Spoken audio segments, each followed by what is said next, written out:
Stock மார்க்கெட்டில் தெரிஞ்சுக்கோங்க. இன்றைக்கி எபிசோடு 1. இன்றைக்கி எதை பற்றி பார்க்க போகிறோம்னா நிஃப்டி 50க்கும் சென்செக்ஸுக்கும் என்ன டிஃப்ரென்ஸ். நிஃப்டி 50 வந்து டாப் 50 கம்பெனி உள்ளடக்குது, சென்செக்ஸ் வந்து டாப் 30 கம்பெனி உள்ளடக்குது.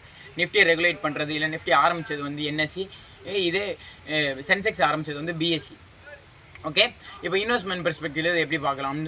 இப்போ நிஃப்டி 50ல் இன்வெஸ்ட்மெண்ட் பண்ண போகிறீங்க, இல்லைனா அது பேஸ்டு இடிஎஃப்ல இன்வெஸ்ட்மெண்ட் பண்ண போகிறீங்க, இல்லைனா இண்டெக்ஸ் ஃபண்டில் இன்வெஸ்ட்மெண்ட் பண்ண போகிறீங்க அப்படின்னா ஒன்றை மைண்டில் வச்சுக்கோங்க. உங்கள் மணி வந்து ரொம்ப டைவர்சிஃபைடாக இருக்கும். ஏன்னா நீங்கள் டாப் 50 கம்பெனியில் இன்வெஸ்ட்மெண்ட் பண்ணுறீங்க. ஓகே, அதே இப்போ சென்செக்ஸ் பேஸ்டு இடிஎஃப்ல இன்வெஸ்ட்மெண்ட் பண்ணுறீங்க, இல்லை சென்செக்ஸ் பேஸ்டு இண்டெக்ஸ் ஃபண்டில் இன்வெஸ்ட்மெண்ட் பண்ணுறீங்கன்னா உங்கள் மணி கொஞ்சம் டைவர்சிஃபைடாக இருக்கும். ஏன்னா எதுக்கு இந்த டிஃப்ரென்ஸ்னால் நம்ம கம்பெனிஸ், ஏன்னா அதில் டாப் 50 கம்பெனி, அதில் டாப் 30 கம்பெனி. அதே மாதிரி இதில் இருக்க நிஃப்டி 50யும் சென்செக்ஸும் எந்த அமௌண்ட்டை வச்சு டிசைட் ஆகுதுன்னா the shares available to public.